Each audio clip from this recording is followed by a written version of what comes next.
The midnight ocean was a huge expanse of inky blackness, illuminated only by the sparkling lights of the cruise liner Elysium. It was a luxurious ship, famed for its splendor and promises of memorable vacations. But on this night, when the ship sailed over the chilly Atlantic waters, it carried a secret that no one on board was expecting. Alex and Mia, a young couple on their honeymoon, were lounging on the upper deck and enjoying the quiet night. The ship had been at sea for 3 days, and the couple had thoroughly enjoyed the journey, until now. Mia shivered as they sipped their beverages and glanced at the skies. "Did you feel that?" she inquired, her tone tinged with concern. "Just the ocean breeze," Alex said, attempting to be reassuring, but he couldn't shake the feeling that something was wrong. They were ready to return to their cabin when they heard it, a soft whisper carried by the wind. It was scarcely audible, like the rustle of leaves, but it was clear. "Help me." Mia froze. "Did you hear that?" Alex nodded as his heart pounded. It came from over there. They followed the sound to the edge of the deck, where the whisper became louder and more forceful. As they looked over the railing, all they saw was the dark, churning waters below. However, the whispers persisted, becoming more urgent with each passing moment.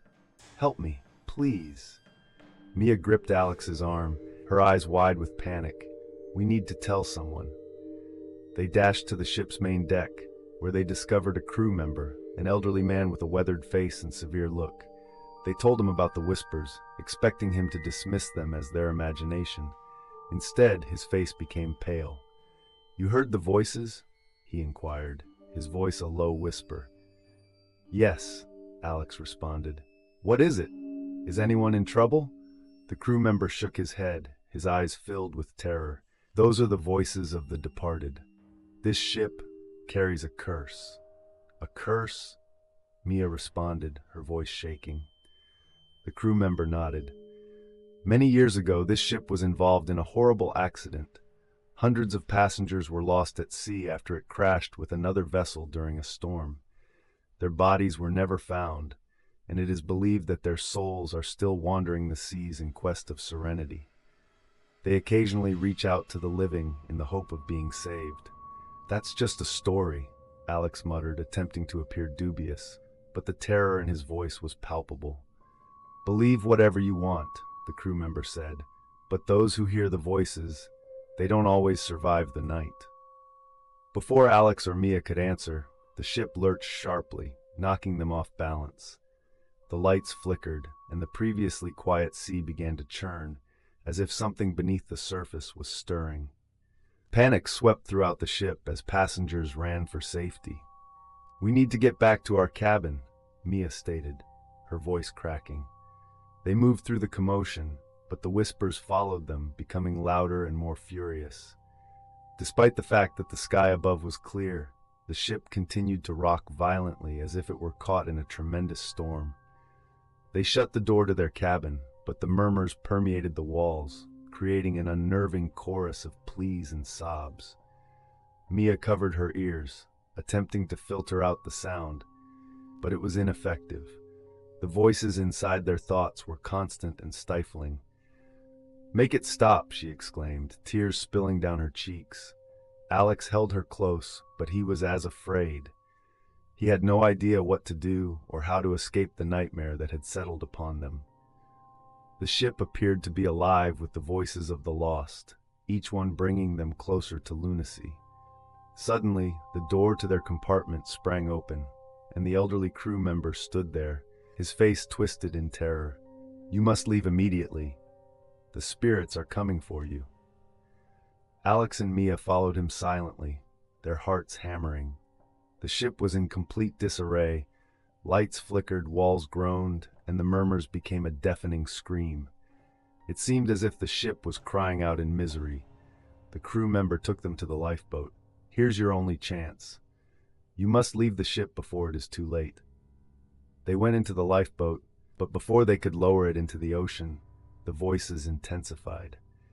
The sea surrounding them began to bubble and foam as ghostly forms emerged from the depths, pallid, drowned souls with vacant eyes and twisted faces. "They're here!" Mia screamed while clutching Alex. The crew member worked feverishly to lower the lifeboat, but the figures were closing in, their frigid hands reaching out to them. Alex and Mia could feel the cold creeping into their bones, as the weight of the lost souls drew them down. Just as the lifeboat reached the sea, the ship gave one more lurch before sinking with a loud groan. The phantom figures mourned, their cries combining with the murmurs as the Elysium was drawn into the depths, carrying the souls of the lost with it.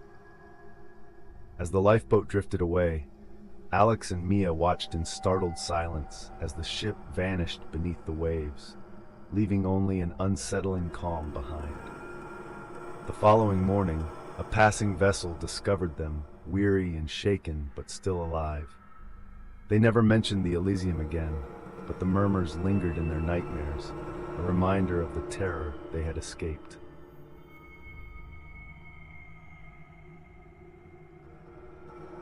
Cruise ships are supposed to provide leisure, luxury, and an escape from the everyday. However, for the passengers and crew of the Oceanic Dream, this voyage became a nightmare they would never forget. It was the ship's first journey, and the passengers' excitement was evident. The ship, a marvel of modern engineering, had everything a traveler could want: gourmet eateries, opulent rooms, a cutting-edge gym, and even an extensive library. However, the Oceanic Dream included something unexpected: Deck 13. The cruise had been going smoothly until the third night. That's when people started reporting weird happenings on Deck 13. Some claimed to hear strange whispering in the hallways, while others described frigid drafts that sprang out of nowhere, freezing them to the bone despite the balmy Caribbean air. One couple, the Johnsons, decided to look into the rumors themselves.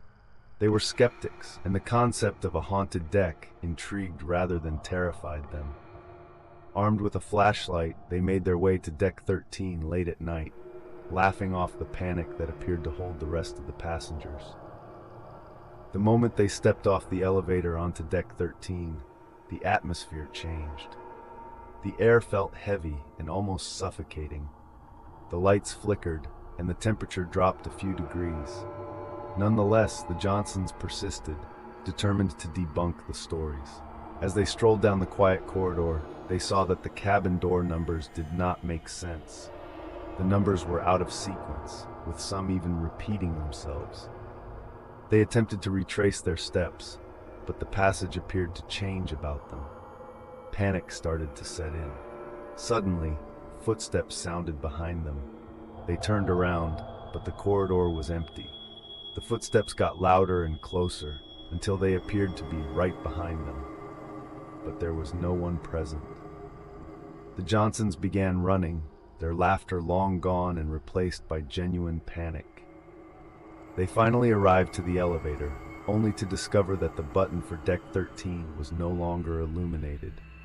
They frantically hit the button for the deck below, praying that the doors would close soon. As the elevator doors started to close, a hand stretched out from the darkness and stopped them. The Johnsons yelled, but no sound emerged. The hand did not belong to a person. It was chilly, pallid, and skeletal. The doors eventually closed, and the elevator surged into life, falling quickly. When the doors to the lower deck opened, the Johnsons stumbled out, startled and terrified. They reported the occurrence to the ship's crew, but when they checked Deck 13, they discovered nothing unusual. The Johnsons were disregarded as being overtired or had strong imaginations. However, the pair was certain that what they had experienced was genuine. The news of the haunting spread like wildfire. Some passengers begged to be dropped off at the next port, refusing to spend another night aboard the cursed ship. However, the captain assured everyone that Deck 13 was no different than any other deck, despite the fact that the ship's drawings showed no Deck 13. The following night, Elena, a teenage cabin steward, was assigned to clean the cabins on Deck 13. She'd heard the stories, but disregarded them as nonsense. As she moved her cleaning cart down the corridor, she noticed a slightly open door at the end. The number on the door was 113, which she knew did not exist. Curiosity got the best of her, so she approached the door and looked inside. The room was empty, except for a solitary chair in the center. The chair was facing the wall and appeared to have been used recently. Suddenly, the door slammed shut behind her, leaving the room in complete darkness. Elena tried the door, but it wouldn't open. Panic came in when she discovered she wasn't alone. She could hear other people's sluggish, weak breaths. She groped for her flashlight and scanned the room, but there was nothing. Then she heard a faint, distant voice murmuring her name. "Leave. Now." Elena shouted and banged on the door, screaming for assistance. The whispers became louder and more urgent. "Leave, or you'll never leave." Finally, the door swung open, and Elena dashed out, nearly collapsing in the corridor. She rushed to the lower decks, refusing to speak about what had happened. The next morning, she requested to be relocated to a different portion of the ship, far from Deck 13. But the terror did not stop there. More passengers and personnel claimed encounters with shadowy figures, chilly areas, and disembodied voices. The ship's entertainment director even claimed to have witnessed a ghostly figure standing on the deck, gazing out at the sea before vanishing into thin air. As the voyage came to a conclusion, the passengers were glad to disembark and leave the oceanic dream and its ghostly Deck 13 behind. The ship returned to port, and the guests disembarked, but the ghostly encounters on Deck 13 remained unknown. A few weeks after the cruise ended, the ship's logs were inspected, and a startling finding was revealed. A ship of the same name suddenly lost at sea during a storm decades ago. What is its last known location? The exact waters where the new oceanic dream had traveled.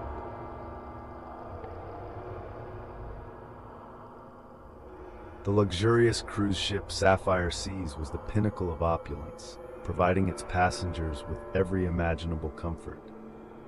The ship promised an extraordinary adventure across the Atlantic, with exquisite food and exciting entertainment. The passengers included Lucy and James, a young couple celebrating their anniversary. They chose the trip based on its reputation for tranquil nights beneath the stars and exciting days. However, their journey would be filled with anguish and terrible misery. After dinner on the third night of their cruise, Lucy and James decided to explore the ship. The moonlit sky was clear, and the rhythmic swaying of the ship was relaxing. As they went through the seemingly endless passageways, they came across a stairway leading to the ship's top deck, a location not listed on any of the plans they had seen. Curiosity heightened, they climbed the steps and found themselves in an eerie, desolate environment. Unlike the rest of the ship, which was humming with activity, this deck was silent. The deck was dimly illuminated, with the only light coming from the distant moon reflected off the ocean waves. The frigid, stinging wind contrasted sharply with the mild air on the lower decks. James suggested they return, but Lucy, feeling adventurous, persisted on exploring a little longer. As they proceeded on, they spotted something strange. A lone figure stood at the far end of the deck, staring out at the sea. The figure wore an old-fashioned uniform, unlike the crew's current ones. "Hello," Lucy called out, but the figure did not answer or turn around. James, concerned, drew her back. "Let's go, Lucy. This does not feel right." Lucy ignored him and approached the figure, her footsteps echoing ominously on the wooden deck. As she approached, she spotted something strange. The air around the figure was unusually cold, and the odor of ocean combined with decomposition became overwhelming. She paused in her tracks, horror creeping into her heart. The stranger eventually turned around to expose a thin, hollow-eyed face. Its skin was pale, nearly translucent, and its eyes were black nothingness. Lucy gasped and fell back as the creature opened its mouth to speak, but no sound emerged.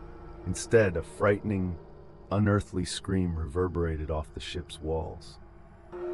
James grabbed Lucy's arm and rushed back towards the stairs. The scream trailed them, becoming louder and more distorted with every step. It felt as if the entire ship was crying in misery. When they eventually arrived at the staircase, they ran down and did not stop until they were back in the ship's well-lit, populated sections. They looked back, panting and scared, to see the door to the deck gone, replaced by a smooth, unmarked wall. "What just happened?" Lucy muttered, her voice shaking. "I don't know, but we're not going back there," James said, trying to steady his shaking hands. The pair decided to report the incident to the ship's crew, but when they told what had happened, they received doubtful stares. The crew told them that such a deck did not exist on the ship, and that they must have made a mistake. One of the officers, an older man with a serious demeanor, motioned them aside. "I've heard of this before," he remarked quietly. Some of the older crew members mention a deck that only shows on specific nights. They claim it is a fragment of an ancient ship that sank many years ago, a ship where a tragedy occurred. Nobody knows why it appears or what it wants, but those who meet it are never the same. Lucy and James were scared when they realized they had experienced something supernatural. The officer urged them to avoid any unlabeled regions of the ship and to stay in well-populated areas for the remainder of the journey. Despite their fears, the couple made it through the next few days, but the incident haunted them. They avoided talking about it, trying to forget. However, on the final night of the vacation, as the ship approached its destination, Lucy was awakened by an unusual noise. The knocking was low and rhythmic, coming from the cabin's walls.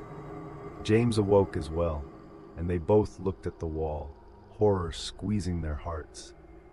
The knocking became louder and more forceful, as if something was attempting to burst through. The entrance of their cabin creaked open, and a surge of frigid air blew into the room. Terrified, they grabbed their valuables and fled the cabin. They spent the rest of the night in the ship's lounge, surrounded by other guests and too terrified to return. When morning arrived, they departed, relieved to be back on solid ground. As they moved away from the ship, they cast one final glimpse back. To their horror, they discovered the same man standing on the upper deck, watching them. It didn't move or wave, simply stared with its vacant black eyes. The experience shook them for years. They never told anyone about it, and they never went on another cruise ship. But the image of that silent deck and the apparition that plagued them would never leave their thoughts.